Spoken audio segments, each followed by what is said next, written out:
चलें बताएं, यहाँ तक क्लियर है बात? जी सर। ठीक है। अगेन जीरो सीक्वेंस के लिए हमने ये किया, अगर हम पॉजिटिव सीक्वेंस के लिए भी वही चीज करें, यहाँ अगर हम इसको शॉर्ट सर्किट कर दें, इसकी वजह मैंने आपको बता दी, ये वैल्यू बहुत छोटी है, दिस वैल्यू इज सही। Too small. ठीक है, तो सिंपली आप इन 4 कैपेसिटेंस को सीरीज में लगा लें, और क्या नाम है उसका, ठीक है, पैरेलल में लगाएं, कैपेसिटेंस की वैल्यू ऐड अप हो जाएगी पैरेलल में, तो then you can directly connect, तकरीबन आपकी वैल्यू वही आ जाएगी -2.79। 279। ठीक है, तो उसके बाद इन तीनों का आप समेशन ले लें। ठीक है, इन तीनों का समेशन कर लें, तो यू विल हैव 0.06 और j की पावर 0.6। ठीक है, okay.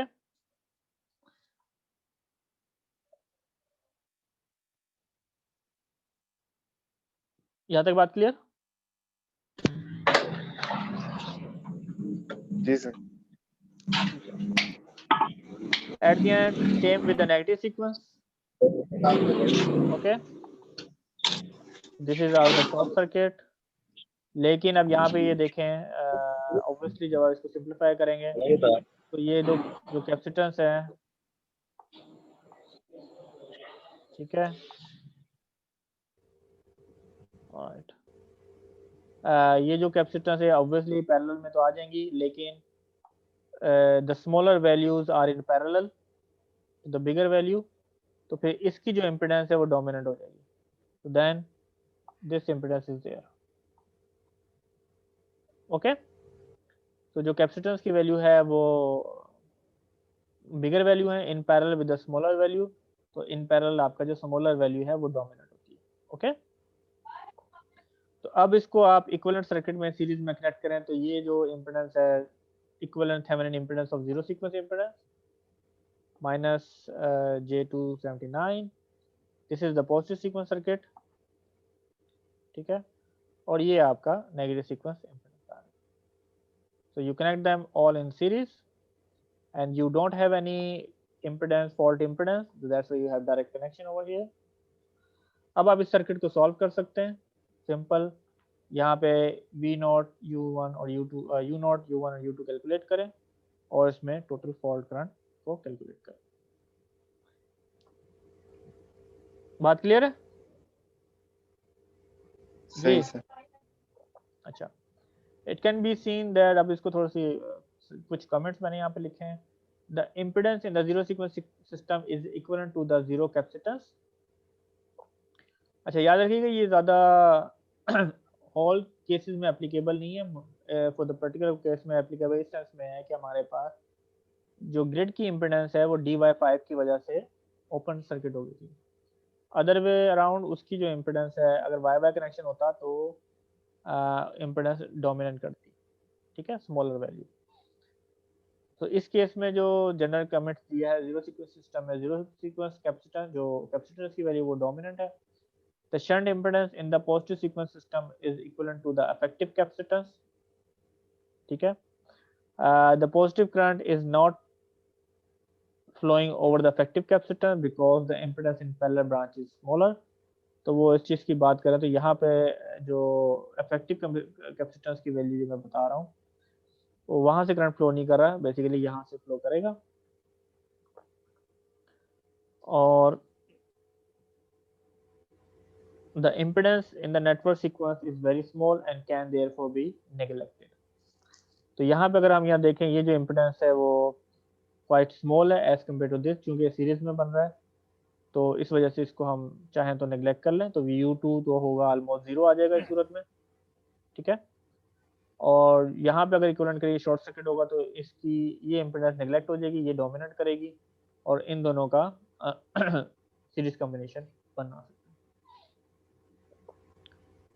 Calculation of the current in 012 system due to the fact that the voltage in the negative sequence system is neglected, we can assume that the zero sequence voltage is equal to the positive sequence voltage। तो इस सूरत में हमारे पास जो zero sequence current क्या होगा, voltage divided by square root 3, because we need the phase to ground voltage. यहाँ पे हमेशा याद रखिएगा फेज टू ग्राउंड वोल्टेज होगा यहाँ। ओके, ये दोनों बराबर हैं, तो आई नोट कैलकुलेट करना, तो जो U1 है वो U2 के बराबर है। ओके, तो इस सूरत में जो सप्लाई वोल्टेज है वो यहाँ पे आ रहा होगा, क्यों? उसकी वजह क्या है कि ये जो ड्रॉप है बहुत कम है, माइनर है, ठीक है।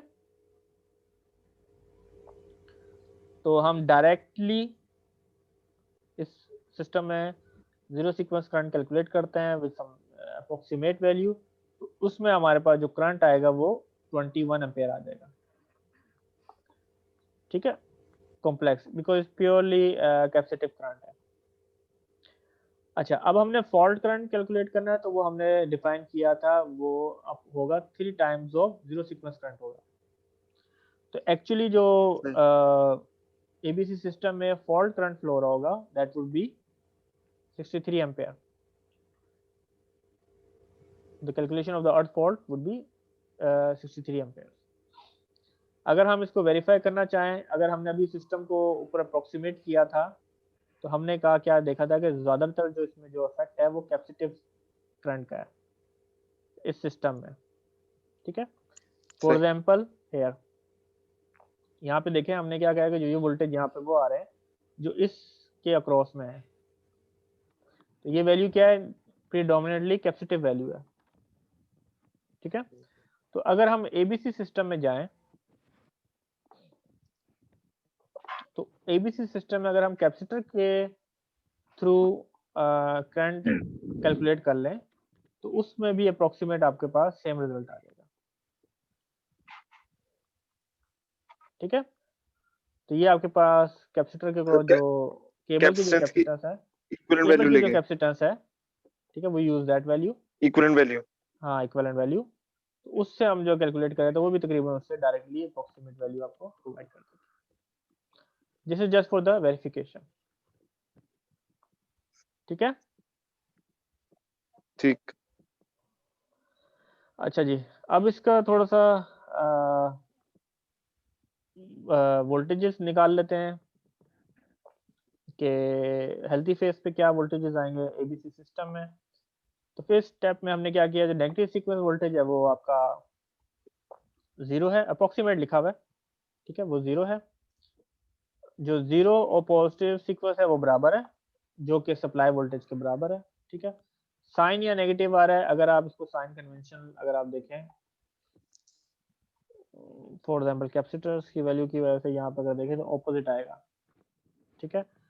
जो वोल्टेज यहाँ पे उसके ऑपोजिट यहाँ पे वोल्टेज अकर होगा, क्योंकि ये न्यूट्रल है 0 का और ये पॉजिटिव है। तो अगर मैं इसको ऐसे करूं, सॉरी, ये प्लस है, माइनस है पॉजिटिव सीक्वेंस का, तो ये माइनस होगा और ये पॉजिटिव होगा जीरो सीक्वेंस का, ठीक है। तो ये दोनों आपस में ऑपोजिट है, तो U1 is equal to minus U0, ऐसे ही है। बात समझ आ गई? जी सर। ठीक, ये देख रहे हैं न्यूट्रल है ये पॉइंट, और ये इसका न्यूट्रल है, तो न्यूट्रल इसके पॉजिटिव के साथ लगा हुआ है।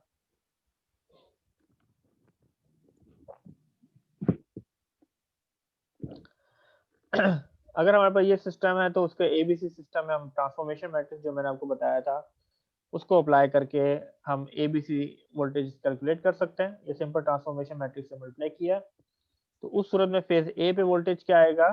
0, which is the phase eight which the fault appear, ठीक है।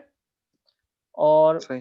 फेज बी जो है उसमें वोल्टेज आ रहे हैं वो a times 10 to the power, sorry, a into 10k, जो 10k जो आपका रेटेड वोल्टेजेस है उसका, और जो फेज सी है उस पर माइनस जे ए स्क्वायर 10k है, obviously j is there also, okay. ये सिंपल ट्रांसफॉर्मेशन मैट्रिक्स से उसको मल्टीप्लाई किया। नाउ अगेन हम उसका जो अर्थ फॉल्ट फैक्टर निकालें, तो मैंने बताया था before the fault and after the fault, basically this is after the fault and this is before the fault, okay. So this has to be with respect to the line to ground, तो जो fault factor है वो x√3 आपके पास आ जाता है। Okay, यानी कि इसमें जो स्ट्रेस है वो 1.42 या सॉरी 1.√3 कितना बनता है ये बताएं, रिड्यूस स्ट्रेसेस है कि नॉर्मल स्ट्रेसेस है? 1.73 ये बताएं, रिड्यूस स्ट्रेसेस है कि नॉर्मल स्ट्रेसेस है? नॉर्मल नॉर्मल है, ठीक है, क्योंकि इसकी जो बाउंड्री है वो 1.4 है। Now again you can just draw the phasor diagram as well using this transformation this equation। इस इक्वेशन को यूज करके आप इसको ड्रॉ कर सकते हैं। आपका जो u0 है ये आपका रेफरेंस फ्रेम होगा, तो दैट विल बी 0 हियर, और उसके बाद जो b है वो 10 के बेसिकली जो रेफरेंस के रिस्पेक्ट से उसको a के साथ मल्टीप्लाई कर दें, और जो फेस c होगा वो -a² होगा। तो आप इसको वेक्टर डायग्राम में कन्वर्ट करें तो it would be something like this. तो phase a would be the 0 at this point. इसके बाद जो फेज c है that is at this point, and then phase b would be here. तो अगर आप ये देखें तो फॉल्ट केसेस में जो फेज b और फेज c पे आप हायर वोल्टेज को महसूस करेंगे वहां पे, ठीक है। ठीक है सर। ये जो फेजर डायग्राम बनाई है बेसिकली इस इक्वेशन जो स्टेप नंबर 6 है उसको यूज करके बनाएंगे। चलें बताएं, इसमें कोई क्वेश्चन है तो पूछिए।